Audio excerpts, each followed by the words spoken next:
మేడ్చల్ మల్కాజిగిరి జిల్లా జీడిమెట్ల పిఎస్ పరిధిలో దారుణం జరిగింది. 10 ఏళ్లలోపు వయసున్న ఇద్దరు కొడుకులను కన్న తల్లే కడతీర్చింది. వేట కొడవలితో నరికి కిరాతకంగా చంపింది. అనంతరం బిల్డింగ్ పై నుంచి దూకి తల్లి ఆత్మహత్య చేసుకుంది. గాజుల రామారంలో జరిగిన ఈ ఘటన స్థానికంగా కలకలం రేపింది.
మేడ్చల్ మల్కాజిగిరి జిల్లా జీడిమెట్ల పిఎస్ పరిధిలో దారుణం జరిగింది. 10 ఏళ్లలోపు వయసున్న ఇద్దరు కొడుకులను కన్న తల్లే కడతీర్చింది. వేట కొడవలితో నరికి కిరాతకంగా చంపింది. అనంతరం బిల్డింగ్ పై నుంచి దూకి తల్లి ఆత్మహత్య చేసుకుంది. ఇదే అంశానికి సంబంధించి పూర్తి అప్డేట్స్ మా క్రైమ్ బ్యూరో చీఫ్ భాస్కర్ అందిస్తారు. భాస్కర్, చెప్పండి. కన్న తల్లే ఇద్దరి కొడుకులని అతి కిరాతకంగా చంపినట్టుగా తెలుస్తుంది. తాను కూడా ఆత్మహత్య చేస్తున్నట్టుగా తెలుస్తుంది. దీనికి సంబంధించి ప్రధాన కారణాలేంటి, పోలీసులు ఏం చెప్తున్నారు?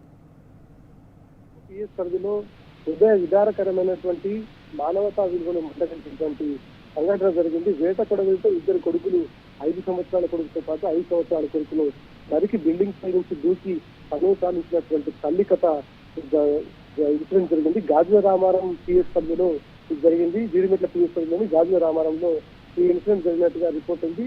తల్లి తేజస్విని దాదాపు 6 పేజీల సూసైడ్ లెటర్ రాసి ఆ సూసైడ్ లెటర్ ను ఇంట్లో పెట్టి గత కొన్ని రోజులుగా ఇంట్లో జరుగుతున్నటువంటి ఏవైతే సంఘటనలు ఉన్నాయో దాని ద్వారా ఆమె మానసిక వేదనకు గురైనట్టుగా చెప్తాను. ఇద్దరు కొడుకులు హర్షిత్ రెడ్డి, ఆశిష్ రెడ్డి ఇద్దరిని కూడా కొబ్బరి బొండాలు కొట్టేటువంటి కత్తితో నరికి అనంతరం 5వ ఫ్లోర్ అపార్ట్మెంట్ నుండి దూకి సూసైడ్ చేసుకున్నటువంటి వాళ్ళకి చిన్న కొడుకు ఆశిష్ రెడ్డిని రామరాజ్ హాస్పిటల్ షాపూర్ నగర్ తరలించే లోపే ఆయన మార్గమధ్యంలో మృతి చెందాడు.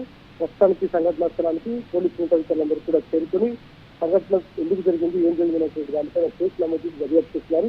వీళ్ళ స్వగ్రామం ఖమ్మం జిల్లా సత్తుపల్లికి చెందినవారుగా గుర్తించారు. గాజుల రామారం బాలాజీ లేఅవుట్ లో సహస్ర మహేష్ హైట్స్ అనేటువంటి అపార్ట్మెంట్ లో నివసిస్తున్నట్టుగా ప్రస్తుతానికి పోలీసులకు రిపోర్ట్ అయితే అందింది. చిన్న కొడుకు కిచెన్ లో తినడానికి లోపలికి వెళ్ళినటువంటి సందర్భంలో కొబ్బరి బొండాల కట్టితో తీసుకెళ్లి అన్ని తెగేసుకుని తల పైన 5 వేట కొడవలితో వేయడంతో ఆయన అపస్మారక స్థితిలోకి వెళ్ళిపోయి చనిపోయాలనుకుని వచ్చి హాల్లో ఉన్నటువంటి పెద్ద కొడుకుని పైన కూడా దాడి చేసింది. పెద్ద కొడుకు సంఘటనా స్థలాల్లోనే చనిపోయడంతో చనిపోయింది చూసి ఆమె 5వ ఫ్లోర్ నుంచి దూకి చనిపోయింది. భార్యాభర్తల మధ్య ఉన్నటువంటి వివాదాలే అంటే వాళ్ళిద్దరి మధ్య ఉన్నటువంటి మనస్పర్ధలే దీనికి కారణమై ఉండొచ్చినటువంటిది ఇప్పటి వరకు మనకు ఉన్నటువంటి సమాచారం. ఏదేమైనా ఇవాళ అభంశుభం తెలియనటువంటి ఇద్దరి పసిపిల్లలను చంపి తల్లి కూడా కనులు సాధించడంతో ఒక హృదయ విదారకమైనటువంటి సంఘటన అయితే జీడిమెట్ల పిఎస్ పరిధిలో చర్చిస్తుంది. సంఘటన స్థలానికి హుటాహుటిన ఉన్నతాధికారులందరూ కూడా చేరుకున్నారు.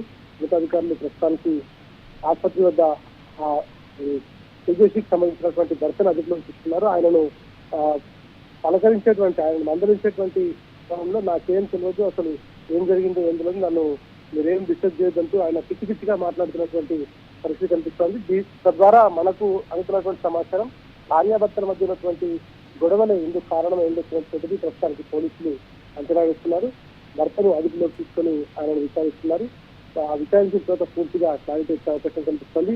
అభంశుభం తెలియనటువంటి ఇద్దరు పిల్లల్ని చంపి తల్లి కూడా తరువు సాగించినటువంటి ఘటనకు సంబంధించి పోలీసుల దర్యాప్తు పూర్తయితే తప్ప ఇది ఎందుకు జరిగింది, ఏం జరిగింది అనేటువంటి మనకు పూర్తి స్థాయిలో క్లారిటీ ఇచ్చే అవకాశం లేదు. ప్రస్తుతానికైతే తల్లితో సహా 7 సంవత్సరాల బాబు, అదేవిధంగా 5 సంవత్సరాల బాబు ఇద్దరు కూడా చనిపోయారు. ప్రస్తుతం డెడ్ బాడీస్ ని అక్కడే ఉన్నటువంటి రామరాజ్ హాస్పిటల్ తరలిస్తున్నారు. ఆ తర్వాత ఉస్మానియా తరలించేటువంటి అవకాశం కనిపిస్తోంది. కేసు నమోదు ప్రక్రియ కొనసాగింది కాబట్టి ఆ తదుపరి విచారణ తర్వాత దీంట్లో ఫర్దర్ గా అభివృద్ధి వచ్చేటువంటి అవకాశం కనిపిస్తోంది.